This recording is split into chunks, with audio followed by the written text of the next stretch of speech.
Hey everyone, welcome back to Corporate Decoder, the place where we decode the secrets of the C-suite. Today we're looking at Bowen Acquisition Corp, and it seems like they're about to get the boot from NASDAQ. Let's dive in and see why. Bowen Acquisition Corp is filing a report telling us about some pretty serious trouble they're in with the NASDAQ stock market. Basically, they're not meeting the rules to stay listed, and that usually means their stock could be delisted, which is a big deal for investors. The report is dated July 18th, 2025, but the important events happened a little earlier, starting around July 11th. This is when Bowen Acquisition Corp got a letter from NASDAQ saying they weren't following the rules for companies to stay listed on the exchange. This filing is an official report about a crucial moment for Bowen Acquisition Corp. They've been told by NASDAQ that they're not meeting the requirements to keep their shares trading on the NASDAQ global market.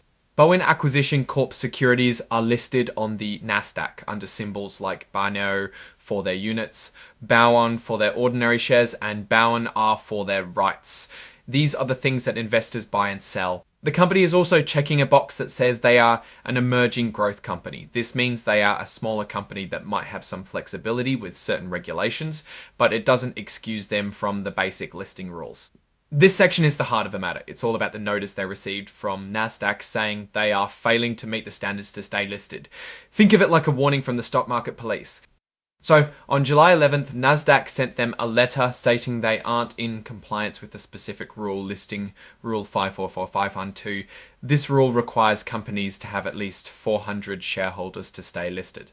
Bowen Acquisition Corp failed to meet this minimum. This is a pretty basic requirement for a publicly traded company if you don't have enough people owning your stock. Your stock isn't really being traded freely by the public. Just a few days later, on July 15th, NASDAQ upped the stakes. They sent another letter, this one being a delisting determination letter. This means NASDAQ has officially decided that Bowen Acquisition Corp securities are now facing delisting from the NASDAQ global market. This is NASDAQ saying you've got to go. NASDAQ didn't just cite the shareholder count. The letter brought up several more reasons.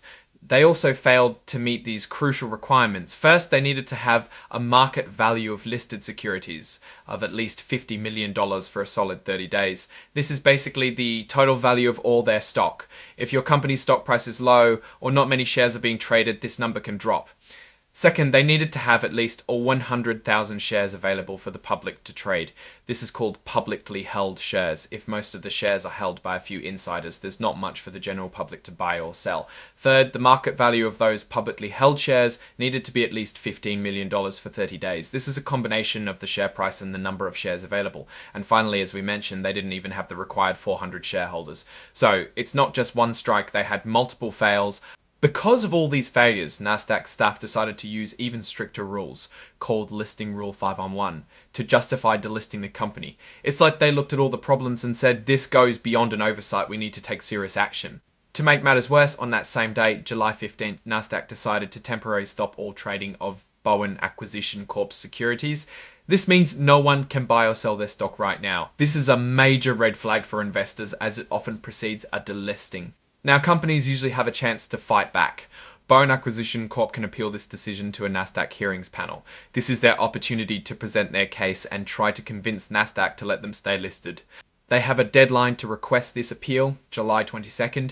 If they don't ask for a hearing by then, their trading will be suspended starting July 24th, and NASDAQ will officially file paperwork to remove their securities from the NASDAQ stock market. This is the final step before they are kicked off. Even if they request a hearing, the suspension of trading is only put on hold for 15 days from the date they ask for it. So they get a little breathing room, but they still need to fix things very quickly. They can also ask for a stay, which is like a pause button on the suspension until the hearing actually happens. This gives them a bit more time to prepare their case. And it looks like Bowen Acquisition Corp plans to do just that. They intend to request a hearing and ask for a stay to try and prevent the suspension. But, and this is a big but, the report also makes it clear there's no guarantee they will win this appeal. NASDAQ doesn't have to agree to let them stay listed or to stop the trading suspension. It's a tough fight.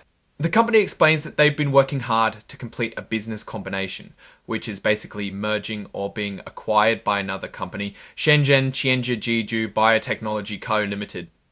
This is likely their Hail Mary pass to get back into compliance. They seem to believe that if they can complete the Shenzhen Qianzhi Biotechnology deal, it will magically solve all their listing problems and put them back in good standing with NASDAQ. Again, and this is a critical phrase, they admit there can be no assurance that this deal will actually happen or that it will be enough to satisfy Nasdaq's rules, so even their plan B isn't a sure thing. They also mentioned that they released a press statement about all of this, and that statement is included as an exhibit with this filing. Companies do this to get their story out to the public and investors. This is the section where they list all the extra documents attached to this report. Here's Exhibit 99.1, which is the press release we just talked about. And Exhibit 104 is a data file formatted in something called inline XBRL. This is used for making financial data more accessible and searchable for computers. So looking at the big picture here for Bowen Acquisition Corp, things are not looking good. They've been told by Nasdaq that they're not meeting basic requirements to be a publicly traded company. We're talking about not having enough of their stock available for the public to trade, and not having enough value in the public part of their stock. It's like a bakery not having enough customers buying bread. Not enough different kinds of bread to sell, and not enough money coming in from the bread sales. They're failing on multiple fronts. Their only hope seems to be this deal with Shenzhen Tianji Biotechnology. They think this merger will fix everything, but as they rightly say themselves, there's no guarantee this will go through or that it will be enough for Nasdaq. It's a high-stakes gamble. If this deal fails, it's very likely they will be delisted. Even approaching the Nasdaq panel for an appeal is a long shot. They can ask, but Nasdaq doesn't have to say yes. The fact that they are even facing these issues suggests underlying problems. Perhaps their business hasn't taken off as expected, or they haven't been able to attract enough investors. At the end of the day, Bowen Acquisition Corp is in a precarious position. They're fighting for their spot on the Nasdaq, and their future hinges on a merger that might not happen. Investors should be very cautious. If this merger falls through and they're delisted, it can be very difficult for ordinary investors to sell their shares, and the value of those shares will likely plummet. It's a classic case of a company struggling to meet the rigorous demands of being publicly traded, especially when it comes to maintaining a healthy base of shareholders and market value. Alright, that's our breakdown of Bowen Acquisition Corp's latest filing. What's your take on these numbers and what they signal for the company's future?